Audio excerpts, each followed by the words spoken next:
안녕하세요. 드림텔러의 이제는 스코프입니다. 제가 그 전에 드림텔러에서 여러분에게 약속했던 게 있죠.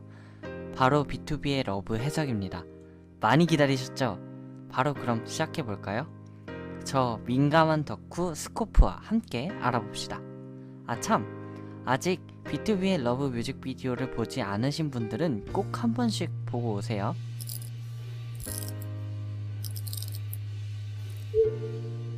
B2B의 러브는 B2B의 일본 활동곡으로 슬픈 사랑을 노래했습니다.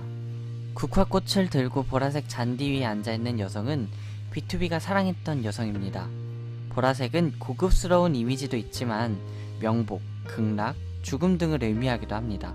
그리고 여성이 들고 있는 꽃 역시 국화, 고인의 넋을 기리는 의미로 많이 사용하는 꽃이죠.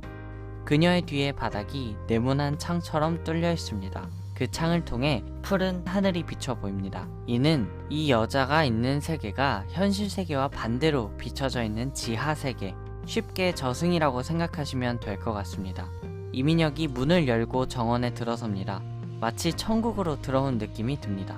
죽은 여성을 강하게 그리워하는 마음에 그녀를 따라온 것일까요? B2B는 이 죽은 여성을 사랑했었고 그리워하고 있습니다.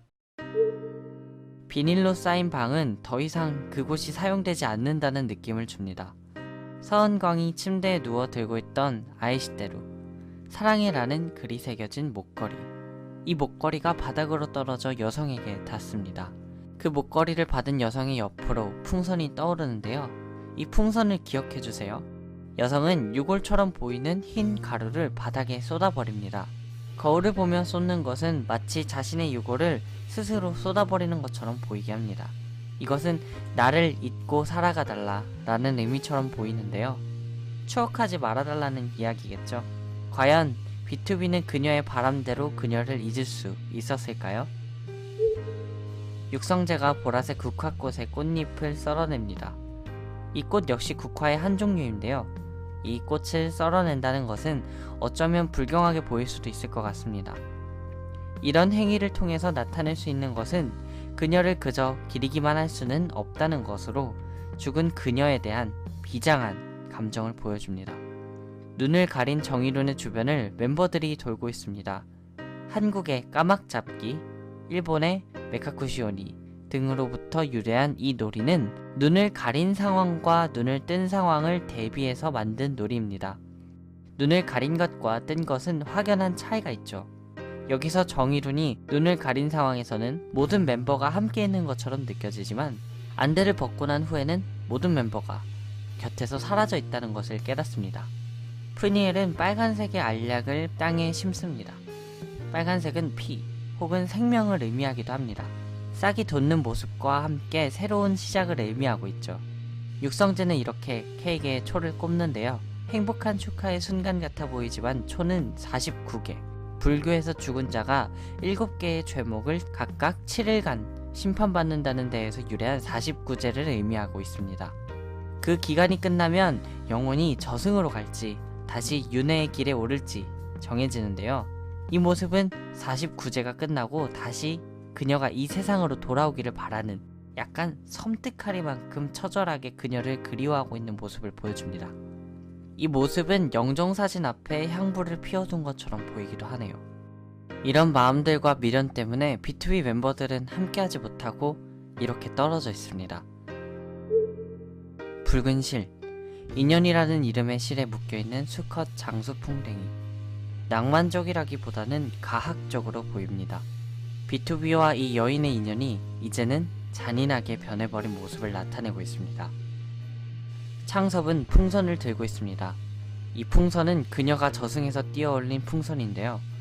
그 풍선에 꽃을 묶어 다시 하늘로 올려보냅니다. 이처럼 창섭은 그녀를 점점 떠나보내고 있습니다. 그러나 푸니엘이 심은 빨간 알약, 새로운 시작에 대한 바람은 이렇게 짓밟혀 버립니다. 사실 이민혁, 이면식, 그리고 이 여성은 3명이서 죽음으로 얽혀버렸습니다. 여성이 죽고 떠나자 그 사실을 견딜 수 없었던 이민혁과 이면식이 극단적인 선택을 하고 만 것인데요.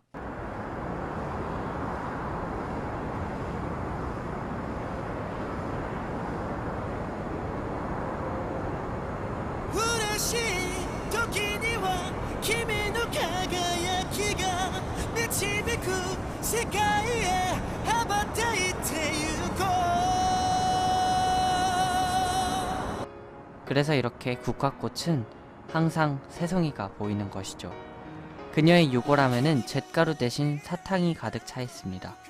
그녀의 죽음을 받아들이지 않는 모습입니다. 이민혁은 자동차 앞으로 뛰어드는 선택을 했습니다. 다만 이민혁이 그녀와 만나지 못한 것은 아마 그는 죽음의 문턱에서 살아 돌아왔기 때문일 수도 있겠죠. 반면 현식은 결국 그녀를 찾고 말았습니다. 그녀의 표정이 기뻐 보이지 않습니다. 현식은 죽어서 그녀를 만나러 왔습니다. 과연 그녀는 그의 그런 선택이 행복했을까요? 이런 B2B 멤버들의 극단적인 선택에 그녀가 전했던 풍선도 터져버립니다. 아이시테, 사랑해서 라는 그 말로 그녀를 보내주기도, 그녀를 기리기도, 또 그녀를 잊지 못하기도 하는 B2B. 비극적인 사랑의 이야기, B2B의 러브를 뮤직비디오와 함께 감상해보시는 것은 어떨까요? 저의 해석이 좋았다면 좋아요와 새로운 채널 스코프 꼭 구독 눌러주시면 감사하겠습니다.